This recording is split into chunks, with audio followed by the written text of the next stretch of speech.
अमरावती शहरामध्ये मान्सूननं दमदार हजेरी लावलेली आहे. अक्षरशः हाहाकार माजवलाय. अवघ्या काही तासांच्या मुसळधार पावसामुळे शहरातील अनेक भाग हे जलमय झालेत. जनजीवन विस्कळीत झालेलं आहे. जिल्हा परिषद मुख्यालयातील जिल्हा ग्रामीण विकास यंत्रणेच्या कार्यालयात पावसाचं पाणी शिरल्यानं महत्त्वाच्या फाईली, संगणक आणि इतर साहित्य आहे ते भिजलंय.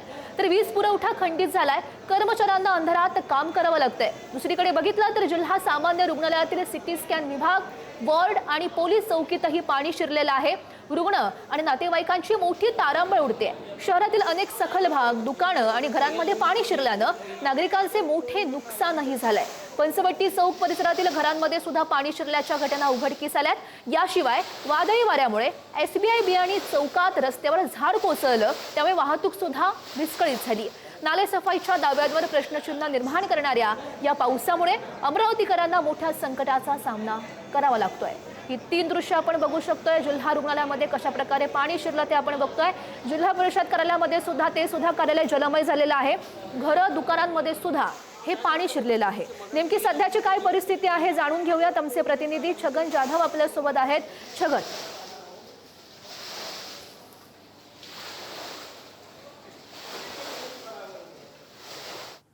आणि या पहिल्याच पावसामुळे अमरावतीत हाहाकार माजलेला आहे. कारण ज्या रुग्णालयामध्ये पाणी शिरलेलं आहे त्या रुग्णालयात दैनावस्था रुग्णांची देखील झाल्याचं चित्र पाहायला मिळालं. कारण अतिदक्षता विभागापासून तर सिटी स्कॅन मशीन पर्यंत हे पाणी पोहोचल्याने अनेक गोष्टींचा सामना या रुग्णालयात करावा लागला आहे. दुसरीकडे जर बघितलं तर बिहानी चौकातील मुख्य रस्त्यावर झाड कोसळल्याने त्या ठिकाणची वाहतूक देखील विस्कळीत झालेली होती. इतकंच नाही तर जिल्हा परिषदेमध्ये देखील पाणी शिरल्याची घटना समोर आली होती. यामध्ये अनेक फाईली देखील भिजलेल्या आहेत. घरांमध्ये देखील पाणी शिरलेलं आहे.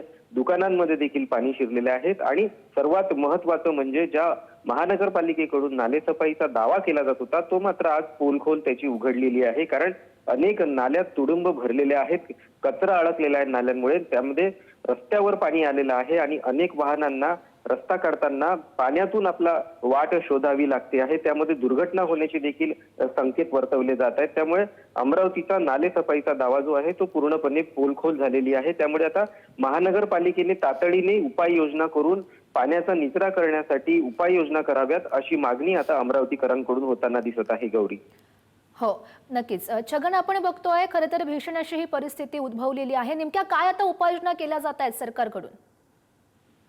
नक्की आता जर बघितलं तर महानगरपालिका अलर्ट मोडवरती आलेली आहे. कारण अनेक भागांमध्ये ज्या भागांमध्ये पाणी शिरलेलं आहे त्या ठिकाणावरून ड्रेनेज बाहेर काढून त्यातून नाल्यांमध्ये पाणी सोडण्याचं काम आता हाती घेण्यात आलेलं आहे. तर रस्त्यावर ज्या पद्धतीने झाडे पडलेली आहेत ती झाडे बाजूला करून वाहतूक सुरळीत करण्याचं काम महानगरपालिकेनं हाती घेतलेलं आहे. मात्र हे काम उन्हाळ्यामध्ये जे पावसाळा लागूच्या अगोदर हे काम व्हायला पाहिजे होतं. मात्र आता ज्या पद्धतीने काम होतं त्यामुळे नागरिकांमध्ये साहजिकपणे संताप व्यक्त केला जातो आहे. ही परिस्थिती केवळ मुख्य रस्त्यावरची नसून कॉलन्यांमधले जे घरं आहेत त्यात देखील त्या ठिकाणी नाल्या तुडुंब भरलेल्या आहेत. त्यामुळे कॉलन्यांमध्ये देखील नागरिकांमध्ये मोठा संताप व्यक्त केला जातोय. कारण अद्यापपर्यंतही या गेल्या वर्षभरापासून नाल्या उपसल्यानं गेल्यामुळे ही परिस्थिती अमरावतीकरांमध्ये आता उद्भवलेली आहे. गौरी, नक्कीच छगन, आपण बघतोय अवघ्या काही तासांचा हा मुसळधार पाऊस मात्र भीषण अशी परिस्थिती उद्भवलेली आहे. जनजीवन पूर्णपणे विस्कळीत झालेलं आहे. नेमकी काय आता उपाययोजना केली जाते हे बघणं अत्यंत महत्त्वाचं असेल. छगन, धन्यवाद दिलेल्या सगळ्या सविस्तर माहितीसाठी. दृश्य आपण बघू शकतोय. अमरावती शहरात मान्सूनची दमदार हजेरी, त्यामुळे अक्षरशः हाहाकार माजलाय. अवघ्या काही तासांच्या मुसळधार पावसामुळे शहरातील अनेक जे भाग होते ते जलमय झालेले आहेत. जनजीवन पूर्णपणे त्यामुळे विस्कळीत झालेलं आहे. ही 3 दृश्य आपण बघू शकतोय. जिल्हा रुग्णालयामधली दृश्य आहेत, त्यामध्ये पाणी शिरलंय. जिल्हा परिषद कार्यालयामध्ये सुद्धा पाणी शिरलेलं आहे, जलमय झालेलं आहे कार्यालय. घरं, दुकानं यांमध्ये सुद्धा पाणी शिरल्यानं आता नागरिकांकडून संतापही व्यक्त केला जातोय. आणि आपल्यासोबत बोलण्यासाठी आमदार रवी नाना आपल्यासोबत आहेत. रवीजी, आपण बघतोय ही दृश्य आहेत. पहिल्याच पावसात अमरावती ही तुंबली आहे. अचानक एवढ्या मोठ्या प्रमाणात पाऊस आलेला आहे की जिल्हा रुग्णालयामध्ये पाणी आणि पूर्ण सगळ्या भागामध्ये पूर्ण नाले सगळे मोठ्या प्रमाणात भरलेले आहे आणि त्याचं ओव्हरफ्लो पाणी सुद्धा रोडवर आलेलं आहे. या सगळ्यांची जिल्हा अधिकाऱ्यांशी सुद्धा सातत्यानं बोलणं चालू आहे. आपत्कालीन व्यवस्था मैदानामध्ये उतरल्या आहे. महानगरपालिकेच्या सगळ्या व्यवस्था मैदानामध्ये उतरलेल्या आहे आणि मी सुद्धा उद्या सकाळी इथे पोहोचणार आहे. मी निघालेलो आहे आता, कारण की अशा परिस्थितीमध्ये संपूर्ण शहरामध्ये पाणीच पाणी आहे आणि प्रत्येक जागी घरं तुटलेले आहे, काही घरं डुबलेले आहे, काही झाडं पडलेले आहे, मोठ्या प्रमाणात 2-3 पुलं सुद्धा त्याच्यामध्ये वाहून गेलेले आहेत. सगळ्या गोष्टीची पूर्ण उद्या मी माहिती स्वतः दौरा करणारच आहे. पण जिल्हा अधिकाऱ्यांच्या माध्यमातून आपत्कालीन व्यवस्था सज्ज आहे. महानगरपालिकेच्या सगळ्या यंत्रणा सज्ज आहे. ग्रामीण भागामध्ये सुद्धा मोठा पाऊस झालेला आहे. तर मला असं वाटतं याची सगळ्यांशी आम्ही संपर्कामध्ये ठेवून त्यांच्यावर लोकांना मदत कशी होईल, लोकांना त्यातून बाहेर कसं काढता येईल यासाठी आमचं सातत्यानं काम चालू आहे. हो, राणाजी सोबत राहा. आपल्यासोबत बोलण्यासाठी खासदार बळवंत वानखेडे सुद्धा आहेत. वानखेडेची ही परिस्थिती आपण बघतोय अमरावतीची, अवघा काही तासांचा पाऊस ज्यामध्ये अमरावती तुंबली आहे.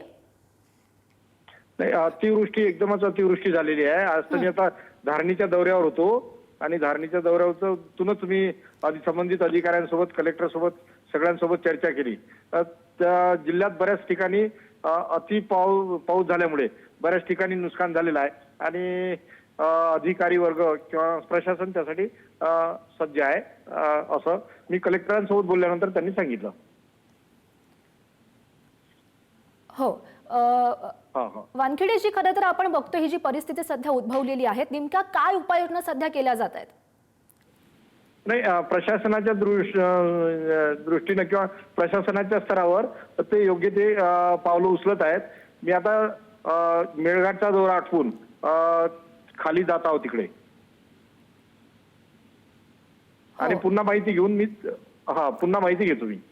हो, सध्या आपण बघतोय जे विधान परिषदेचा राडा झाला अमरावतीचा, तर सगळ्यांचं लक्ष त्याकडेच होतं का? या ठिकाणी दुर्लक्ष झालं असं तुम्हाला वाटतं का? नाही, असं नाही. हा पहिलाच पाऊस होता आणि एवढ्या प्रमाणात येईल असं काही कोणाला वाटलं नाही.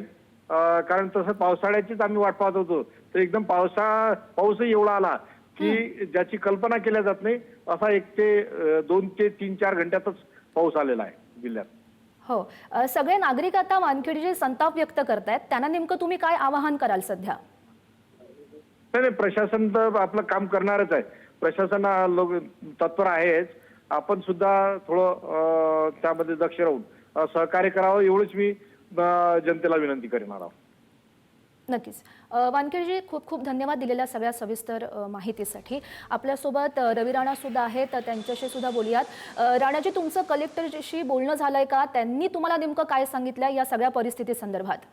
नाही, मी तर सकाळपासूनच कलेक्टर साहेब, तहसीलदार, BDO, कृषी अधिकारी, ग्रामीण भागामधले तालुक्यामधल्या सगळ्या अधिकाऱ्यांकडनं माहिती आहे. आमचे स्वतःचे कार्यकर्ते सुद्धा जे आहे ते मैदानामध्ये उतरलेले आहे. अनेक ठिकाणी जाऊन ते स्वतः मदत करत आहे आणि अचानक अशा पाऊस आल्यामुळे काय प्रशासकीय यंत्रणा तर काम करते, पण एक युवासेना पार्टीचे कार्यकर्ते, भारतीय जनता पार्टीचे कार्यकर्ते सुद्धा मैदानामध्ये उतरलेले आहे आणि सगळे मदत करत आहे. आणि मी सुद्धा उद्या हाऊसमध्ये राहणार नाही. उद्या पूर्ण फील्डवर राहील. ग्रामीण भागामध्ये, तालुक्यामध्ये, शहरामध्ये सगळीकडे लक्ष देऊन त्या ठिकाणी ज्या ज्या कमतरता आहे, ज्या ठिकाणी अडचणी आहे, आता काही ठिकाणी लोकांचे घरं पडल्यामुळे त्यांना जेवणाची व्यवस्था करायची आहे, काही ठिकाणी आता मुलांच्या शाळेचा उद्याचा विषय आहे, त्यासाठी शाळा सुद्धा उद्या बंद ठेवल्या पाहिजे हे सुद्धा कलेक्टरला मी म्हणणार आहे.